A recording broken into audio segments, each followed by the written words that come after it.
साहेब गणपती आलाय, मंडळाची पावती एवढी फाडागी, अजून डिजिटल बोर्ड लावा जाईल, पब्लिक खुळ झालं पाहिजे.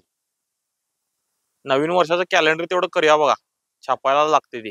कार्यकर्ते आणि नगरसेवक यांच्यातल्या ह्या चर्चा आता थांबलेतच. याला कारणही तसंच आहे.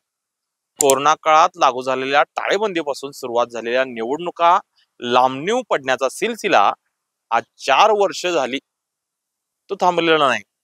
मुंबईसह राज्यातल्या 18 पालिकांच्या निवडणुका घोषित झालेल्या नाहीत. यामुळं भावी नगरसेवकांवर कंगाल होण्याची वेळ आली आणि प्रशासन मात्र बिनधास्त आहे. कोरोना टाळेबंदीनंतर निवडणुका पुढे ढकलण्यात आल्या. त्यानंतर बहुसदस्यीय प्रभाग व्यवस्था असेल, ओबीसी आरक्षणाचा गोंधळ असेल किंवा न्यायालयीन आदेश, यामुळं निवडणुकीची प्रक्रिया सातत्यानं थांबत जाणं असेल. ही प्रक्रिया पुढे सरकली. महाविकास आघाडी सरकारच्या काळात बहुसदस्यीय प्रभाग प्रणालीचा निर्णय झाला, मात्र त्याच सरकारमध्ये मतभेद झाले. नंतर महायुतीचं सरकार आलं आणि पुन्हा सगळं रद्द झालं. एकीकडे ओबीसी आरक्षणाचा अध्यादेश कोर्टाच्या निकालात अडकळून पडला.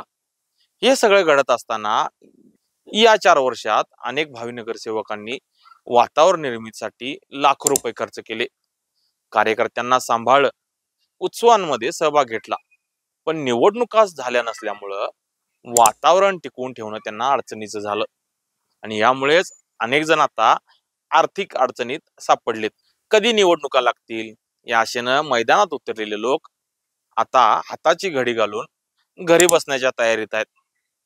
काहींना राजकारणापासून माघार घेत मैदानी सोडावं लागते, तर अनेकांनी रामराम ठेवून उद्योगधंद्यात रम्मान झालेलं बरं असं करत राजकारणापासून 2 हात लांब राहणं सुरू केले. दुसरीकडे निवडणुका नसल्यामुळं प्रशासनावर कोणाचाही वचक राहिलेला नाही आणि यामुळेच भ्रष्टाचाराचा सुळसुळाट वाढलाय. अनेक ठिकाणी लाचखोरीच्या घटना वाढत चालल्यात. ही आजच्या घडीला राज्यातली स्थिती आहे. त्यामुळे निवडणुका केव्हा लागणार हे कोणालाच समजायला मार्ग नाही. पण या सगळ्यात सामान्य जनता आणि भावी नगरसेवक यांची अवस्था फार बिकट झाली बरं का. त्यामुळे निवडणुकीचा हा खेळ थांबणार का? 4 वर्षापासून रखडलेल्या निवडणुकांचा शेवट कधी होणार? लोकशाही की फक्त तंत्रशुद्ध लढाई? कोण उत्तर देणार का याचं? असे प्रश्न आता जनतेला पडतायत. कारण मूलभूत गरजांसाठी आम्ही जावं कुणाकडं?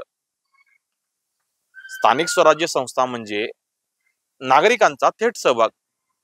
प्रशासन आणि जनता यांच्यात एक दरी निर्माण झाली आणि आमच्या समस्या कोण सोडवणार हा नागरिकांच्या समोर सगळ्यात मोठा प्रश्न आहे. आणि झालेला खर्च वाया गेलाच्या गेला, पण परत कधी आम्हाला कोण जमेत धरणार का? निवडणुकीला संधी मिळणार का?